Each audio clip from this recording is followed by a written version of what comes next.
Athens, 399 BCE. A 70-year-old man drinks poison in a stone cell while his students weep. In a few minutes, hemlock will paralyze his body from the feet up until his heart stops.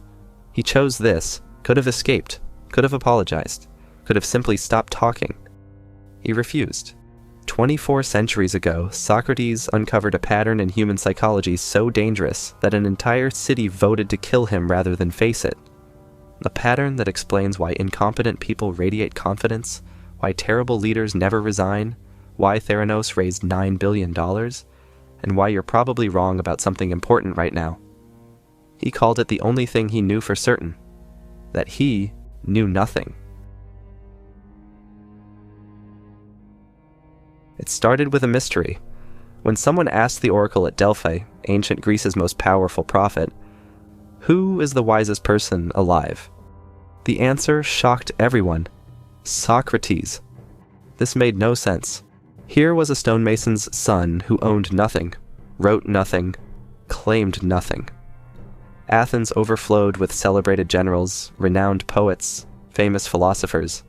How could this man be the wisest? Socrates thought the oracle had made a mistake, so he set out to prove it wrong. First stop, a decorated general whose battlefield victories were legendary. One simple question. What is courage? Standing firm in battle, the general answered instantly. And the fool who charges into certain death, does he have courage? Or just ignorance of danger? Silence. What about the person who endures years of suffering without complaint? Are they not courageous despite fighting no battles? No answer. Next, a celebrated poet. You create beauty with every work. Surely you can define beauty itself? You know it when you see it. Then why do people disagree about what's beautiful? Is beauty in the object or in the observer? What principle guides your pen when you write? Nothing.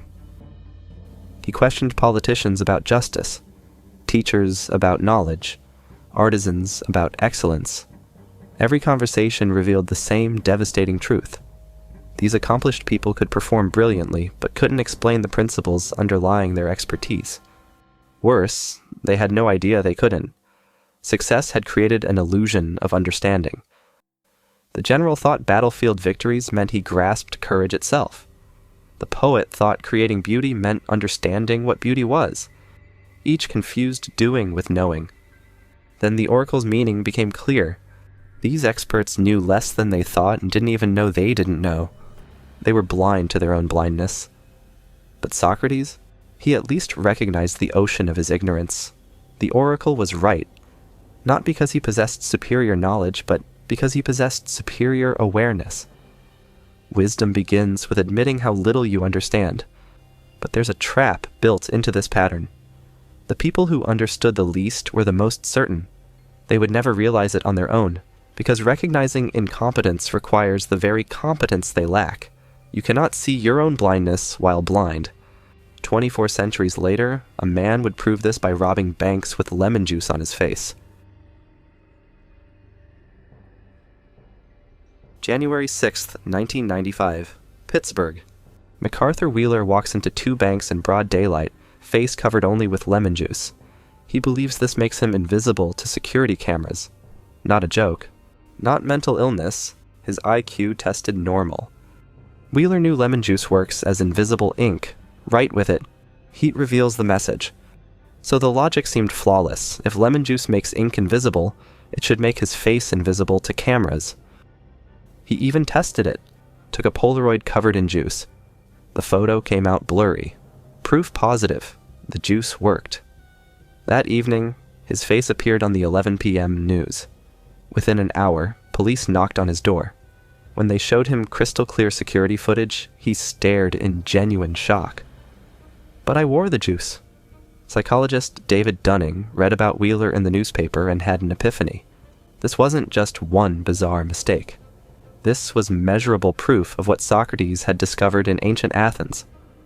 Dunning and graduate student Dunning-Kruger designed an experiment. They tested people on logic, grammar, and humor, then asked participants to estimate their performance.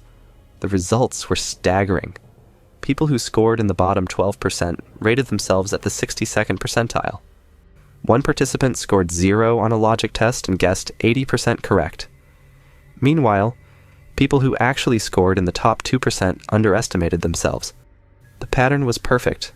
The less you know, the more confident you are. The more you know, the more you doubt. Why? Judging your own competence requires competence.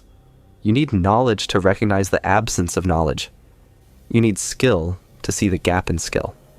Wheeler couldn't spot the flaw in his lemon juice theory because spotting that flaw required an understanding of physics and photography he didn't possess. The general couldn't recognize his shallow grasp of courage because recognizing that gap required the philosophical depth he lacked. Modern psychology had measured what the old stonemason discovered through conversation. The trap is real. The pattern is everywhere, and the consequences can be fatal. You might think this is about isolated fools making harmless mistakes. You'd be wrong. Researcher Philip Tetlock spent 20 years tracking nearly 28,000 predictions from professional experts. Pundits paid 6 figures to forecast political and economic events. People who appeared on television and advised governments. The results: the more famous the expert, the worse their predictions. Those who spoke with absolute certainty performed worse than random chance, worse than a dart-throwing chimpanzee. But experts who regularly used phrases like "it depends" and "we don't yet know," they performed significantly better. The correlation was perfect. Certainty and accuracy moved in opposite directions. The loudest voices understand the least. The people claiming absolute certainty are advertising their ignorance. Exactly the pattern Socrates exposed in Athens. Your brain isn't designed to pursue truth. It's designed for survival. For your ancestors, hesitation meant death, so your brain takes surface patterns and instantly manufactures what feels like complete understanding. Uncertainty is painful. Quick certainty keeps you alive. This served them brilliantly. It serves you terribly. After thousands of pneumonia cases, a doctor sees cough, fever, fatigue, and instantly thinks, viral infection.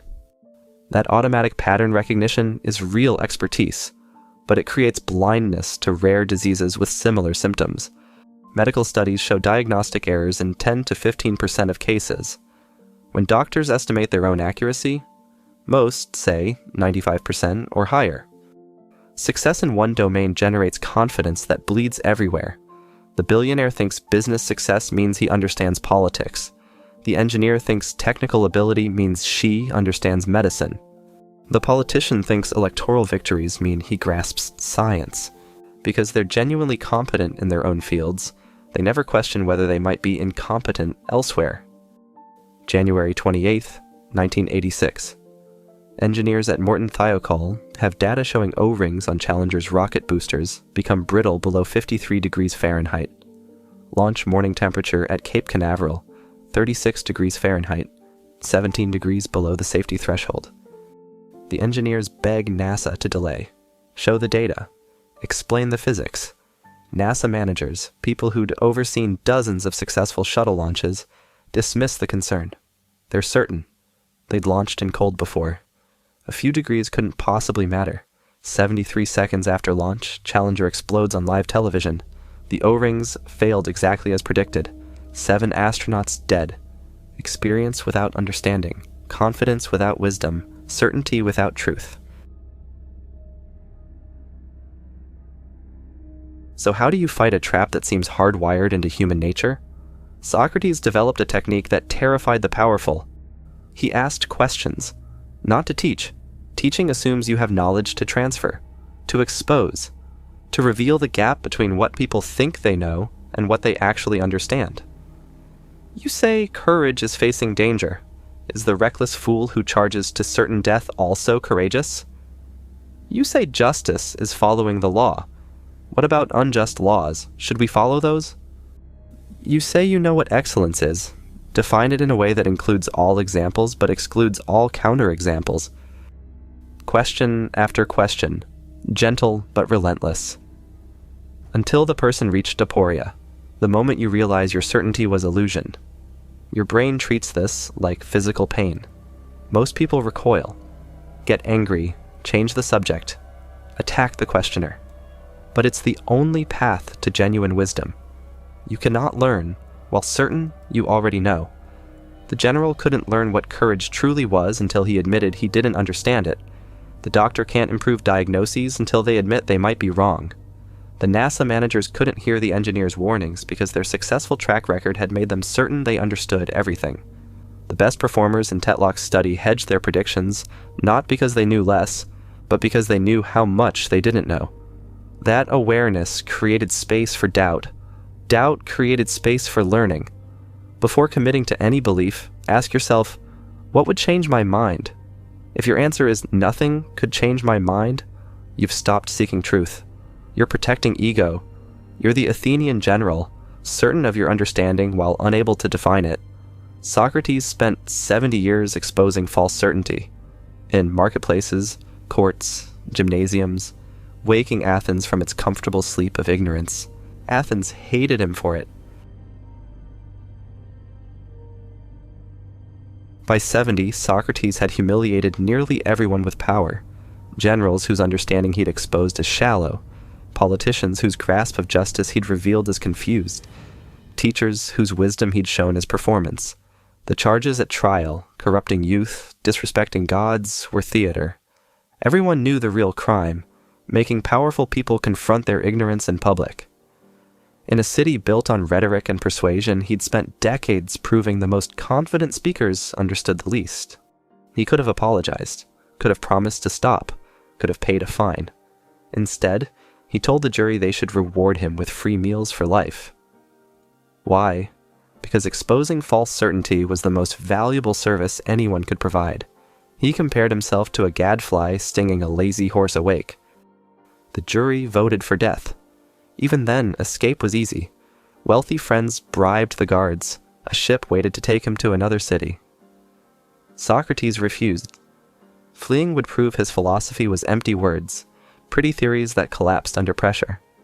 If he abandoned his principles to save his life, what did 70 years of questioning mean?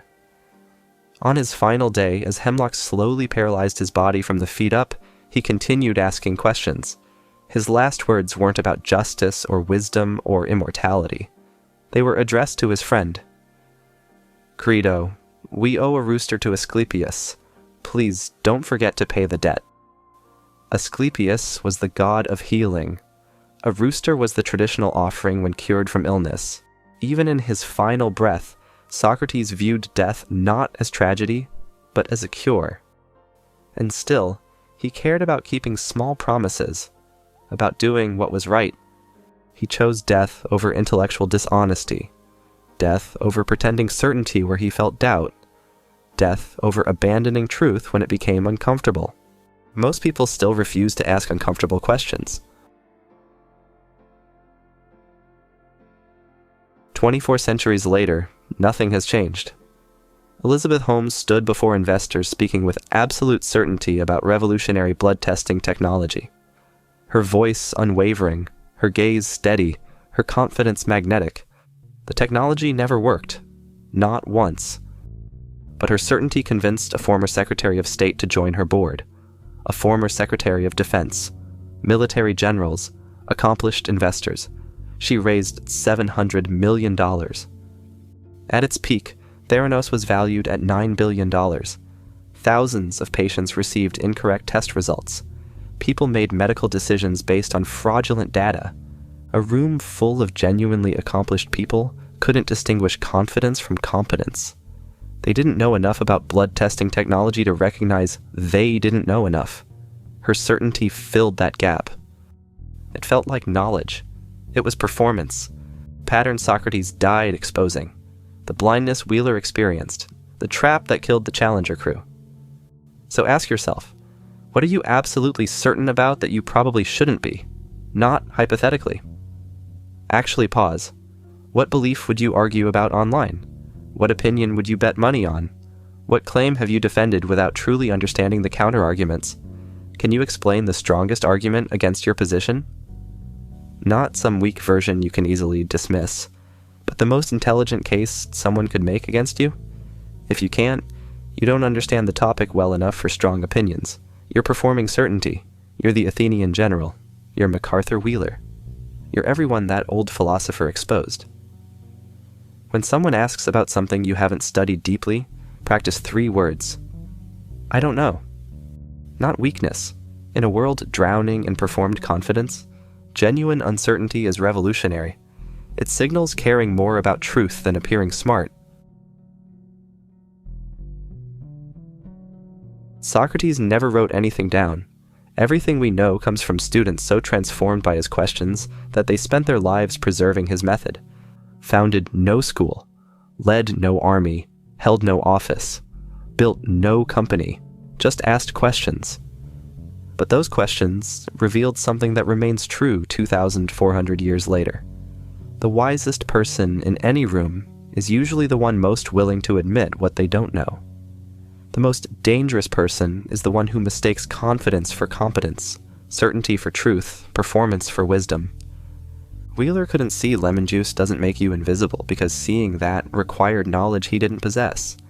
Challenger managers couldn't see 17 degrees mattered because recognizing that required humility their success had destroyed. Holmes's investors couldn't see through her certainty because distinguishing performance from expertise requires expertise they lacked. And you, right now, are overconfident about something important. You just don't know what it is yet. One question still separates wisdom from delusion. Are you sure you know what you think you know? If this made you uncomfortable, good. That's aporia, where wisdom begins. You cannot learn until you admit you don't already know. Lemon juice doesn't make you invisible. Neither does confidence. The only thing that saves you from ignorance is the courage to recognize it exists. Modern psychology proved it. Socrates discovered it. It cost him his life. It makes him, still, the wisest person who ever lived. And maybe, just maybe, asking his question makes you a little wiser than you were 17 minutes ago. The gadfly is dead, but the sting remains.